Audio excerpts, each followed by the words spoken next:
Academy میں welcome کرتا ہوں شہزادے بہن بھائیوں. کل ہم نے لیکچر نمبر کیا تھا 46. ٹھیک ہے, 8ویں چیپٹر کا دوسرا سوال ہم پڑھ رہے ہیں ایجوکیشن, اور اب کر رہے ہیں لیکچر 47. تعلیمی عمل میں درسی کتب کی اہمیت کیا ہے؟ ایک اچھی درسی کتب کی کوئی سی 5 سی خصوصیات.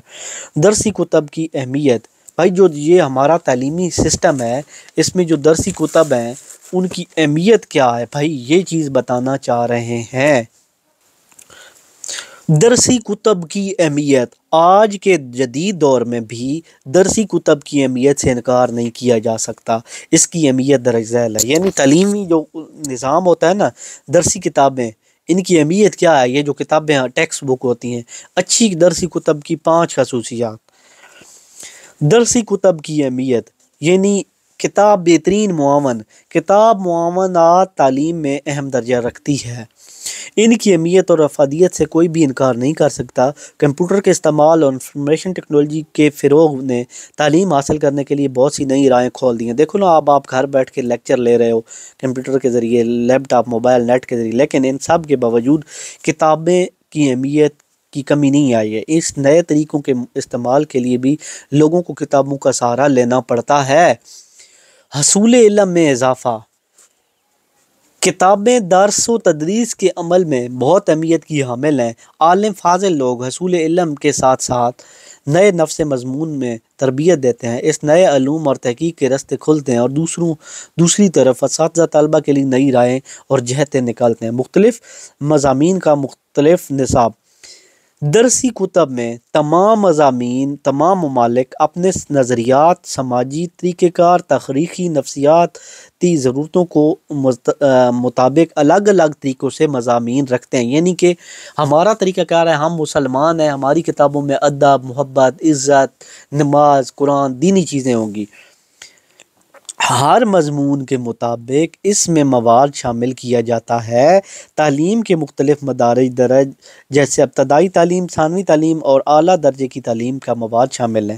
بچوں کی ذہنی سطح کے مطابق درسی کتاب بچوں کی ذہنی سطح اور صلاحیتوں کے مطابق لکھی جاتی ہے. پورے نصاب میں شامل موضوعات کی تفصیل اور ان پر جامع بحث کی جاتی ہے. تعلیمی مدارج کے مطابق جو ہے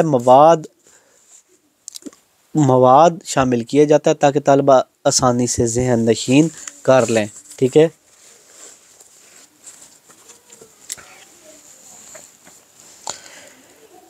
تعلیمی ضروریات کو پورا کرنے درسی کتب کی تعلیمی ضروریات کو پورا کرنے کے لیے لکھی جاتی ہیں. تعلیمی مدارج اور طلبہ کی ضروریات کے مطابق مواد شامل کیا جاتا ہے. ابتدائی تعلیم کے مطابق معلومات, تصورات کا ذخیرہ کم ہوتا جاتا ہے. ثانوی تعلیم اور اعلیٰ ثانوی تعلیم کے لیے مواد زیادہ ہوتا ہے. یعنی جو بڑی کتابیں ہوں, بڑی کلاسیں ہوں, ان کا مواد زیادہ.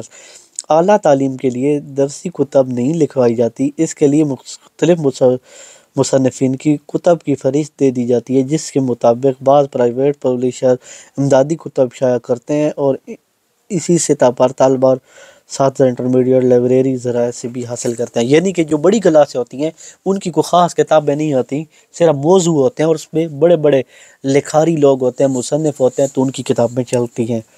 اچھی درسی کتب کی خصوصیات. اچھی درسی کتب کی خصوصیات درج ذیل ہیں. درسی کتاب نصاب کے مطابق ہو. درسی کتاب تدریسی مقاصد کا احاطہ کرتی ہو. درسی کتاب کے سوالات اور تفسیرات کی طلبہ کی روزمرہ زندگی سے مربوط ہو, یعنی روزمرہ زندگی سے بھی مربوط ہو. سوالات اور جوابات بھی ہوں, ذہنی سطح کے مطابق ہونی چاہیے. قومی ہو, مذہبی ہو, نظریات میں فروغ دیا جائے.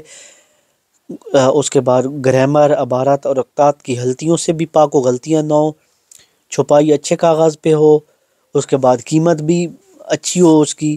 اس کے بعد صفحات بھی کلاس کی سطح کے مطابق ہو, ایسا نہ ہو کہ 2000 پیجز کی بنا دیں. سائز بھی مناسب ہو. اس کے بعد تصویری شکلیں, نقشے بھی ہوں اس میں تاکہ بندے کو سمجھایا جا سکے. اس کے بعد جامع, معروضی, سادہ فہم ہو, سادگی سے لکھی گئی ہو, مشکل نہ ہو.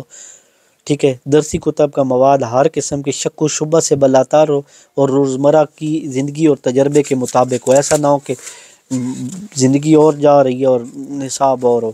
تو یہ تھا آج کا لیکچر. تو اسی ویڈیو کے ساتھ میں اجازت چاہتا ہوں. فی امان اللہ. اللہ حافظ.